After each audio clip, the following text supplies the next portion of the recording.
Magandang umaga po. Ngayon po, mag-prepare po ako ngayong araw for Bible reading. Hindi.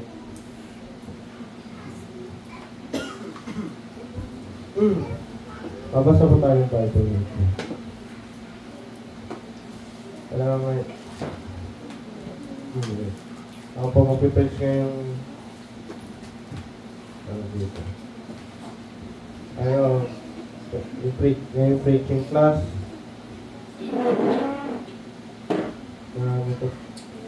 Mag-training po ba ako na pwede ito na mga kayo. Ngayon, sa po preaching. Sige, ngayon po, tayo po tumayo, lahat po tumayo.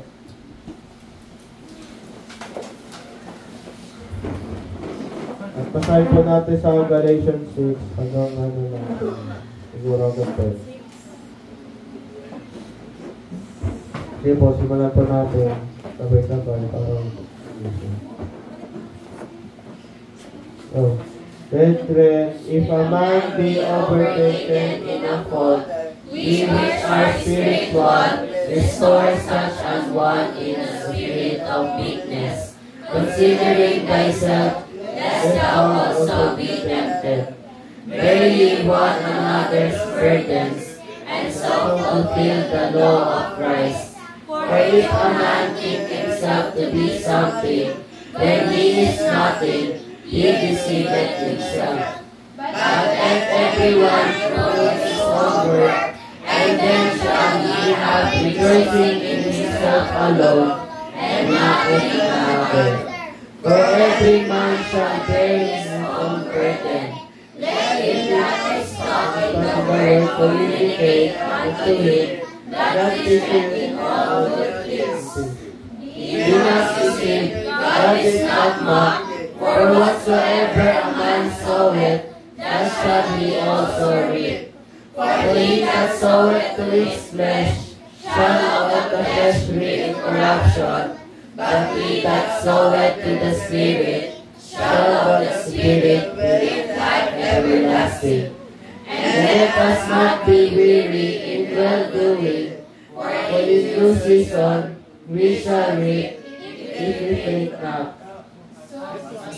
As we have therefore opportunity, let us do good unto all men, especially unto them who are of the household of faith. Lord, maraming salamat po na bigyan po. Opportunity po naman po.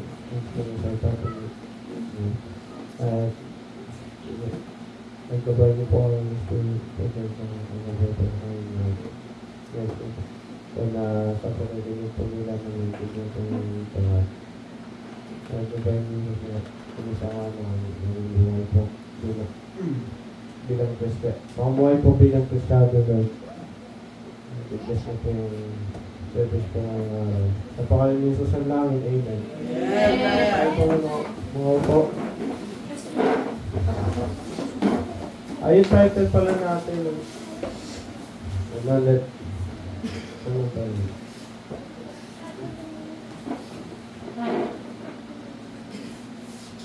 But let every man prove his own work. Yung inayos ko po yung preaching ngayon is patungkol sa kapag nagtatrabaho yung iba, sinabi sa memory verse natin, ang gagawin natin yung trabaho natin sa pangalan ng Panginoon, di ba? Paano naman yan? Sa paglilingkod sa Panginoon, kailangan mo, di ba, yung pinaka-commandment ng Panginoon,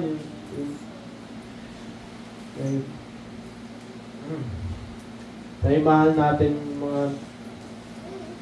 natin Panginoon at saka yung mga neighbors natin. Kasi ayun yung essence sa paglilingkod natin sa Panginoon na hindi natin pwede paglingkod ng Panginoon at saka mga tao kung hindi natin sila mamahalin. Kasi Para tayo napakalabing nun pa. Para tayo hipokito nun. Kasi, diba, sa pagmamahal talagang naisa sa puso mo yung paglilingkod sa inyo. Kaso nga lang, pag halimbawa,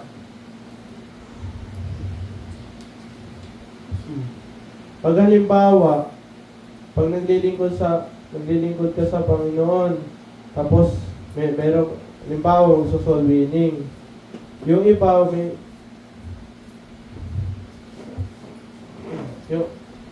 kanan niya o ganun. Yung iba naman kasi, silent partner, ganun. Yung iba, lagyan silent partner, pero hindi talaga nais maging soul winner, ganun. Katulad ng ganun, tapos sinasabi nyo na, gusto kong gumawa ng mas mabigat ng trabaho at mas malaking responsibilidad sa church, tapos hindi nyo naman pinapakita o talagang pinoprove na karapat-dapat sa pagtrabaho sa Panginoon. At saka siyempre dapat magtulungan din tayo sa isa't isa, tapos hindi tayo magigitan sa isa't isa. Basta mas importante magawa natin yung trabaho ng Panginoon ng magkatulungan.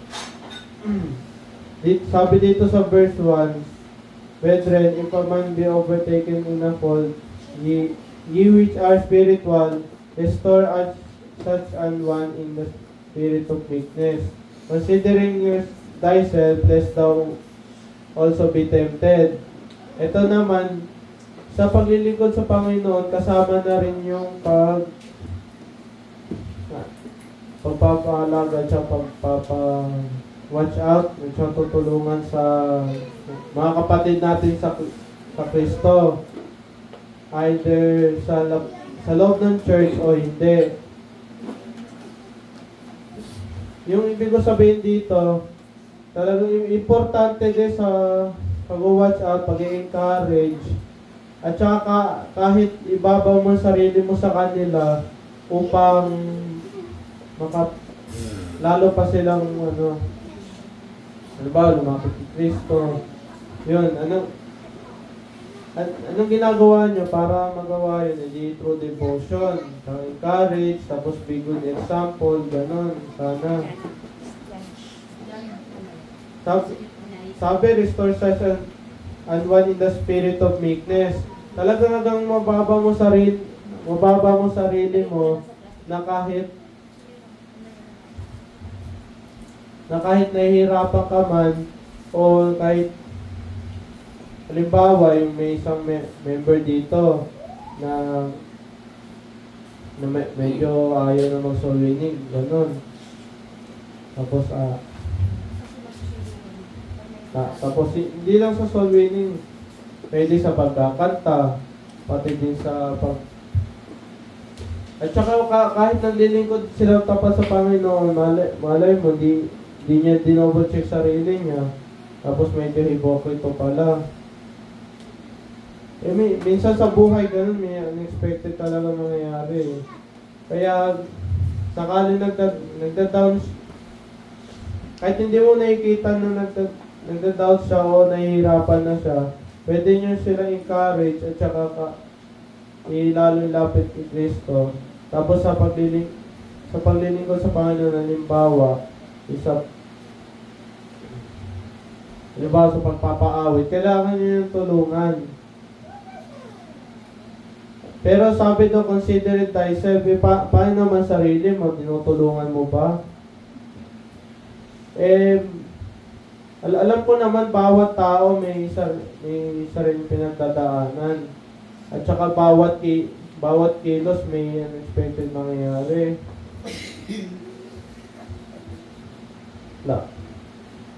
Pero may kita nyo yun, halimbawa, nakikita nyo rin, halimbawa, doon sa normal distribution, di naman lagi nasanay, di ba? Parang kahit ano, pwede mangyari. Pero karami na mangyayari, malapit sa min, ganun, di ba? Ibig sabihin, lahat ng ginagawa natin, kahit alam natin yung expected na mangyari ito, may unexpected din mangyayari. Kaya, kailangan sa tutulungan din sarili natin, tapos tutulungan natin iba. Talagang si cycle yun, alam nyo ba yun? Ng teamwork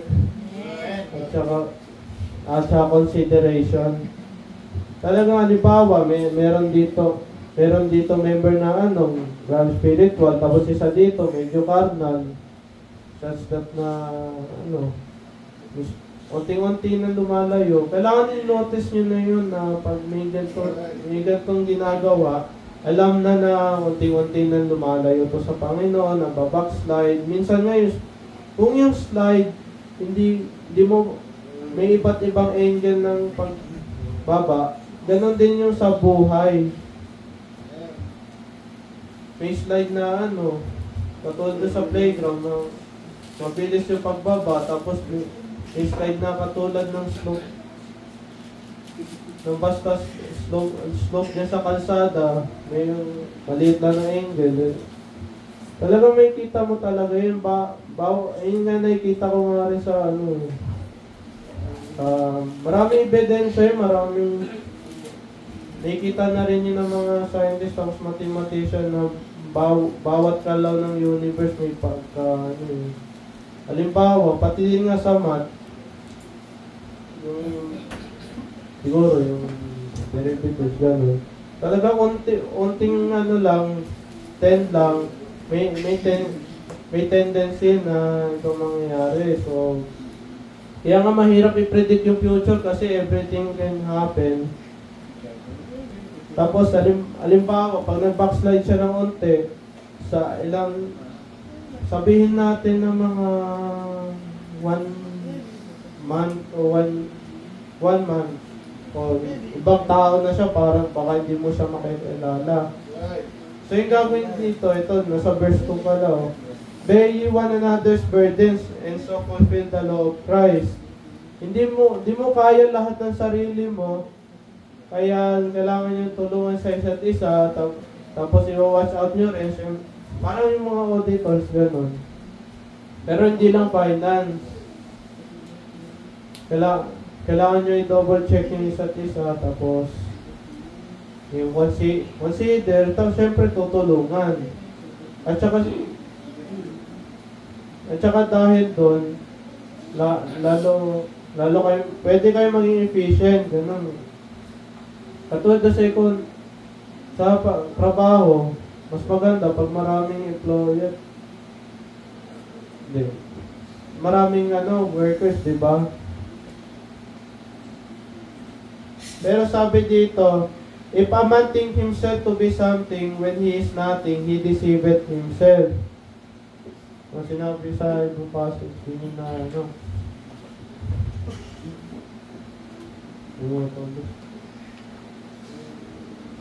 basta pag inisip mo ng sarili mo na something is nothing, ibig sabihin naniloko nyo sarili nyo kasi minsan kasi sa pag-iigo, di ba, halimbawa ako yung pinakamalakas dito, ako pinakamatalino, ganun, syempre malaki karisma nun, pero kung hindi pala siya ganun, niloko mo sarili mo, malaking epekto yun, halimbawa sa pagtatrabaho, sa pag-aaral, sasabihin mo, matalino naman ako, tapos medyo pinag-aralan ko naman, hindi na ako mag-i-review.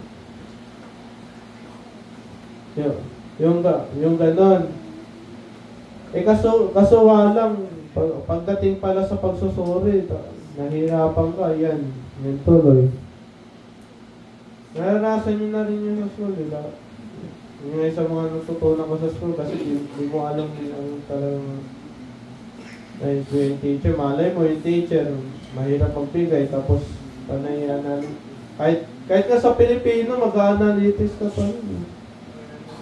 Ganun may tutunan ko sa senior high, hindi naman bigger high. Pero ganun din sa, sa paglilingkod sa Panginoon na, ano naman ako?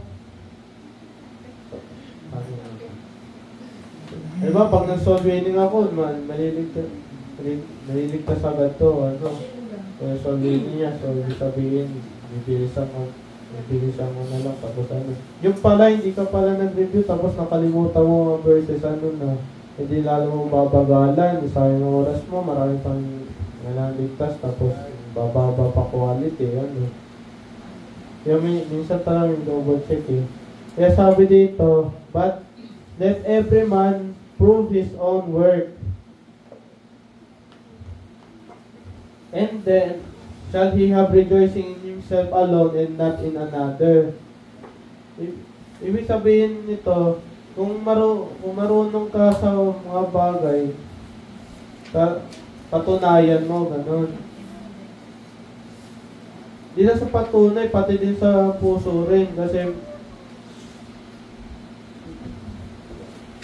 naalala ko sa philosophy, minsan talaga mga tao, lilitaw at saka lulubog. Either by ego mode, tapos mga psychological changes, gano'n. Nagbabago lagi yung tao. Depende sa environment at saka sa kanyang ginagawa at saka sa ginagawa din ng tao sa iba.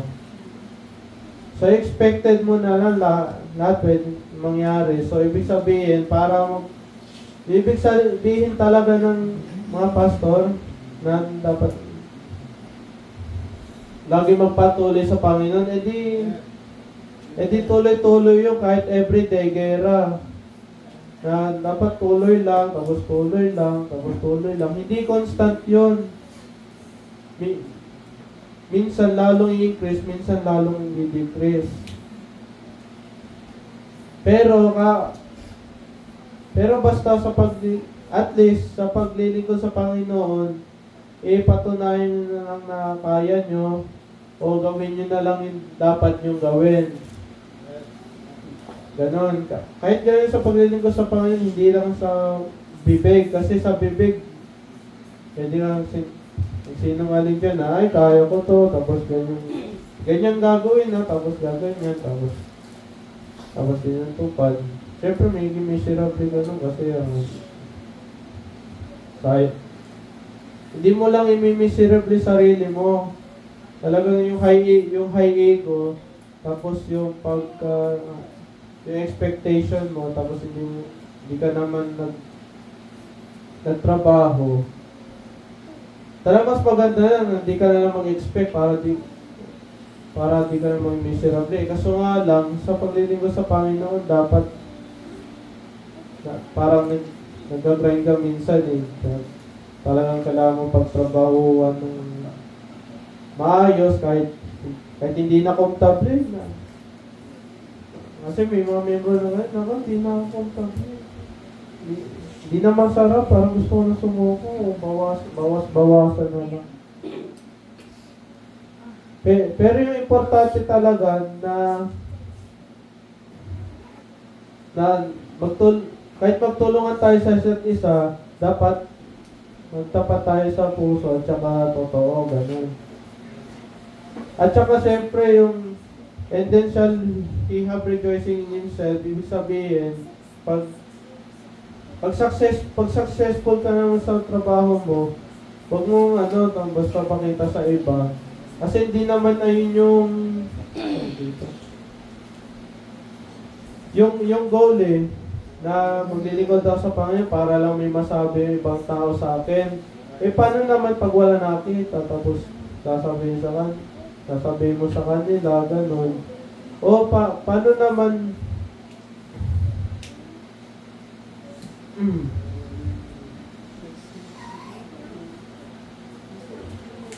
paano naman kapag sinabi mo na hindi na magyayabang, tapos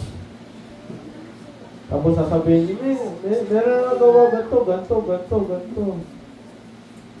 Parang ano, binibigyan mo sila yung portfolio mo na hindi naman nila tinatanong. Di naman ganun sa interview tinatanong nila yun, di ba? Pero kapag sa pagtrabaho mo, tinatanong ba nila? Anong pakinabang ba nun?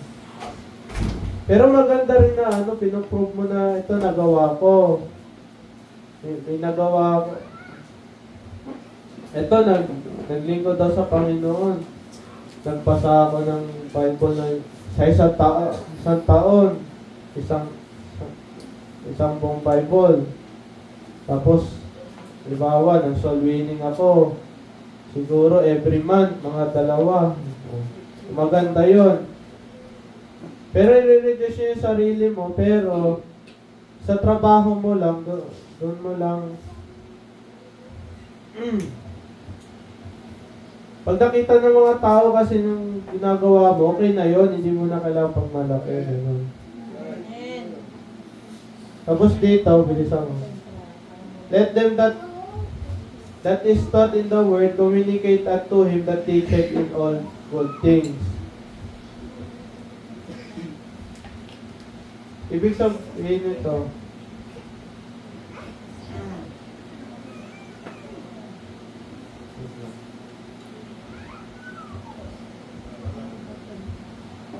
ibig sabihin ito, that is taught in the word dito yung naturuan, di ba?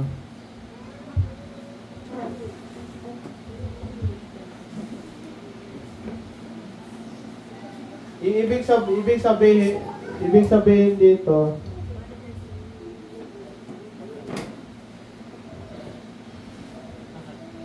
yung naturuan ng salita ng Diyos sa kanya, magtuturo sa lahat ng magandang bagay. Ibig sabihin, dapat pag nag-aaral tayo, yung magandang bagay na pinag-aaralan natin ay yung salita ng Diyos, yung mga dapat talagang pag-aralan, hindi laging kalokohan. Diba? Kasi pag palagi tayong kalokohan, yung ma-overtake ka ng oras nun. Kaya yung mga, naalala ko yung mga nagtatrabaho, ay talaga nila ma-aksaya ng oras. Kahit yung oras sa kanila, pera nila. Yung kasabihan na time is money. Bakit tayo mag-aksaya ng oras dito kung magtatrabaho ko ngayon para magawa trabaho dyan? At saka siyempre, pag nagtatrabaho tayo, hindi lang natin iisip yung pera, pwede yung impact na sa pagtatrabaho natin. As in yung result ay yung pera. At saka yung impact talaga yung matters kapag nagtrabaho. Ganun din sa paglilingkod sa Panginoon. Oo nga, pwede ka mag-ipon ng reward sa langit, tapos isipin mo na kailangan. Pero hindi na yung priority dapat sa utak mo, dapat yung priority sa utak mo. Kaya ako naglilingkod sa Panginoon kasi hindi lang para maka-rewards, para tulungan yung ibang tao. Diba? Sa soul winning. So, tutulungan natin yung ibang tao. Kahit hindi natin ma-spread yung salita ng Diyos sa buong mundo talaga, as in na magiging viral yun sa internet, gano'n.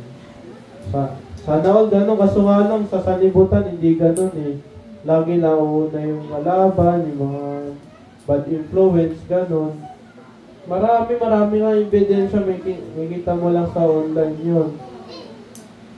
Pero, at least meron pa rin tayong impact sa Panginoon, impact sa paglilingkod sa Panginoon, na tinutulungan natin yung ibang tao, mapalapit sa Panginoon. Yung una natin gagawin, maligtas sila. Pangalawa, ituro natin yung salita ng Diyos sa kanila. Tapos, pangatlo, siyempre, tulungan sila ng lingkod sa Panginoon. Tapos sila naman, siyempre. Tapos, cycle konti. Patuloy-tuloy yung cycle na yan. So, ibig sabihin, pwede. Tandaan nyo yun na hindi lang para mapatuloy yung paglilingkod natin sa Panginoon generation by generation. kahit manatili pa rin yan. Pwede natin damihan natin yung mga tao na nililingkod sa Kanya. Kahit hindi na natin kailangan mag-invite ng napakaraming tao. Basta step by step, ayun yung ayun yung ginagawa natin para mas maraming taong mapalapit sa Panginoon.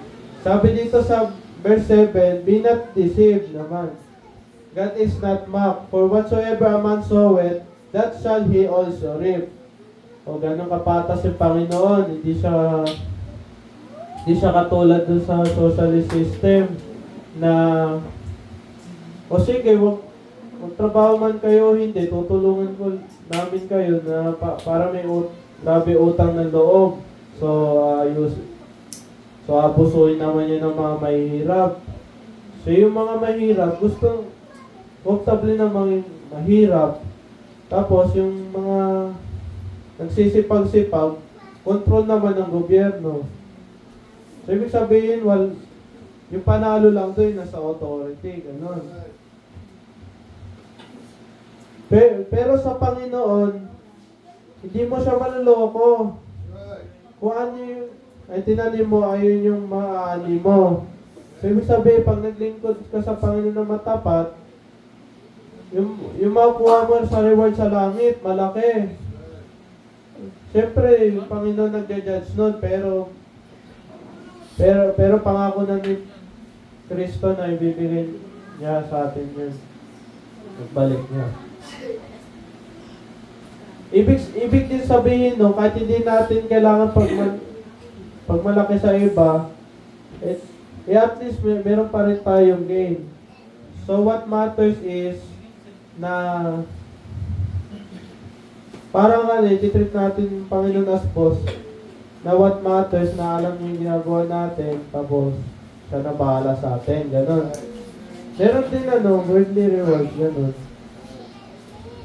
Pero kahit gano'n na lang, kahit hindi alam kahit isamang tao yung ginagawa mo, nakikita naman ng Diyos yung ginagawa mo eh. So, patuloy ka lang, di mo na kailangan na, ay, nako, mukhang mahirap to, ay, mukhang mayaman to, di naman to masyado nalilit. Hindi mo na kailangan i-prove sarili mo sa ibang tao, di katulad ng mga tao sa internet. Na lagi nagpapakita, lagi nagpo-prove sa ibang tao, social media. Hindi, baliktad tayo, basta maglingkod tayo, tapos magtulungan din tayo. O sige, last na. Sige. Pero paano? Kasi alam mo naman sa pagpa-farming, alam mo naman kapag naghirap ka sa pagtatanim, tapos tama yung tinanim mo, kung ano yung tinanim mo, ayun yung tutubo, diba? Tapos ayun yung mo. Dapat alamin mo yun para magsasaka ka. Para tayong lahat magsasaka. Dito naman, sa atin, eto parang buwan na to eh. Parang Coboses, pero sinasabi dito sa Galatians 6:8. For he that soweth to his flesh shall of the flesh reap corruption. O kung anong tinanim mo sa katawan mo lang, halimbawa, marami ka na na-earn sa worldly. Halimbawa, nagkaroon ako ng pera o nagkaroon lang ako ng pasay. Mga tao. Minsan mahalaga, minsan hindi na kailangan eh. Kasi minsan distraction yon. Kaya dito sa mundo na ito, mag-ingat kayo sa distraction. Kasi baka mga distraction yun. Diba? Alam niyo naman yung layunin ng diba? Buhay ng anak ng Diyos. Yung layunin ng buhay ng mga hindi paligtas para sa kanila parang mabuhay na lang ng masaya, ganon. Magtatrabaho lang ako para mapera, tapos para lang mabuhay. Ganun yung Yung mga diligtas, pero yung totoo talaga, yung paglilingkod sa Panginoon. So, ito talaga yung mga nangyayari sa mundo. Kung ano yung tinanim mo dito sa katawan mo, makuha mo rin yung corruption, ibig sabihin, mawawala rin yan. Kasi, kahit na nanatili yan, nagpa sa buhay mo, o kahit gano'n man katagal yan, tatagal, limbawa, ginto, o tagal, hindi na didegrade yun. Pero sisirain din naman ng Panginoon itong mundo na to para palitan ng bago. Isipin nyo, papalitan ko ng bago. Hindi perfect tong mundo na to. Marami nga rin ebidensya yun, kahit nga sa mga nature, hindi perfect O katulad ng mga hayop, minsan nagpapatay din yan ng tao. Tapos yung event din, mga geological, nagsisira din ng mga buildings, nagpapatay din ng mga tao, nagsisira ng economy. Kaya din yung mga tao, kahit nagjojowa, tapos sa huli, mag-fornicate pala, ganun, kahit pagtanggol mo na yun, natural lang naman to kahit na minsan naabuso ng mga tao tapos napapadala doon sa natural, napapahamak din naman, di ba? Kaya mas maganda, piliin yung talagang yung gusto ng Panginoon sa'yo, ganun.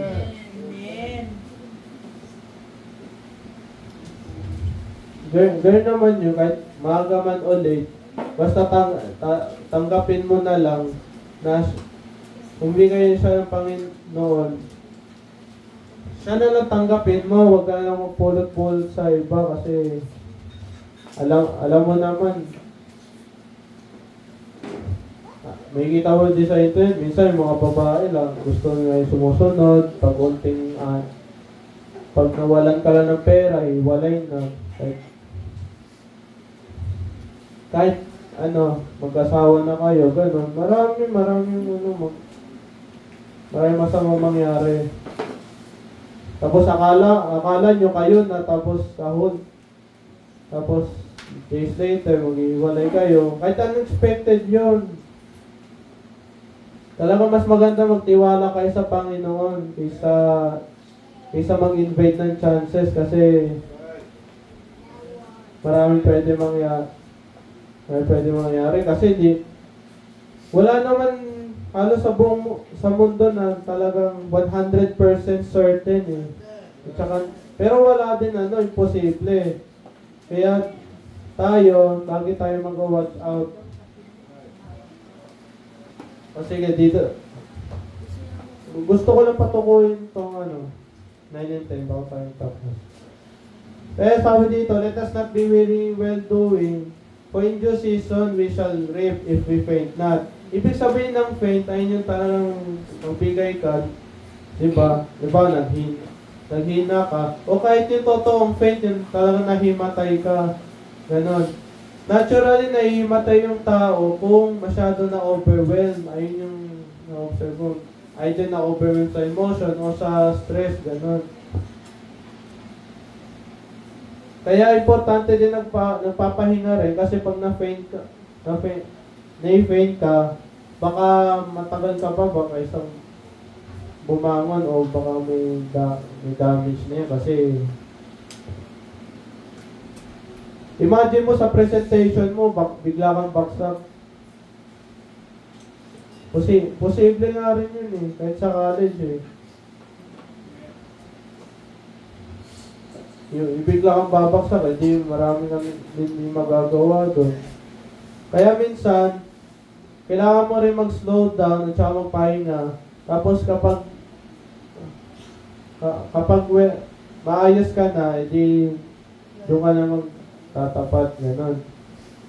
Kaya sabi dito, let us not be weary. Ibig sabihin, hindi ka rin alinlangan well-doing. Mabuti na ginagawa nyo Kasi, may panahon na mag-aani rin tayo. Tapos verse 10, as we have therefore opportunity, let us do good to all, unto all men, especially to them who are of the household of faith.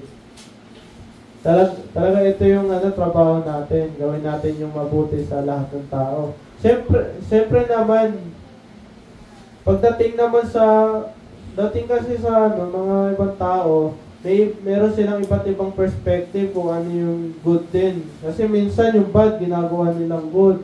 Tapos yung perspective nila, maliit lang yung set na kung anong define nila sa good, ganun.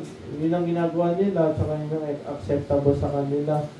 Talagang may iba't ibang tao, may iba't ibang perspective. So, ibig sabihin, iba't ibang silang uri ng set pagdating kung anong ibig sabihin good sa kanila. Yung ibig dito sabihin, yung talagang totoong mabuti. Kahit spiritual man yan, o kahit kaugalian lang.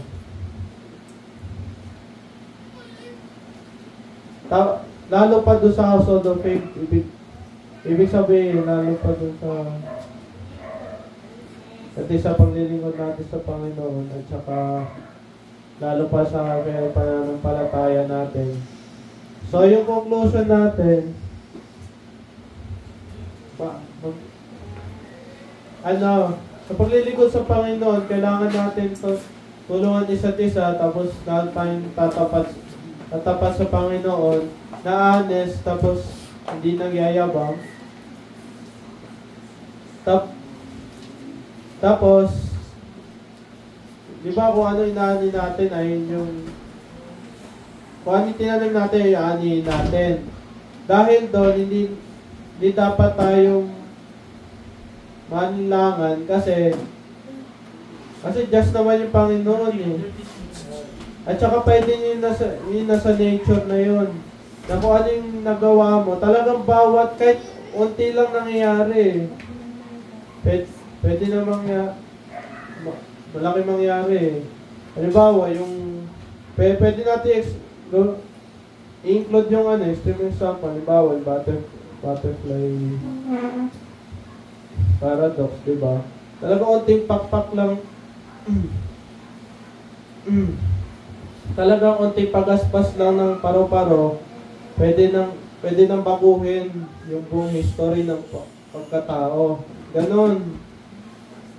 Talagang maraming proof doon kasi halimbawa doon sa derivatives.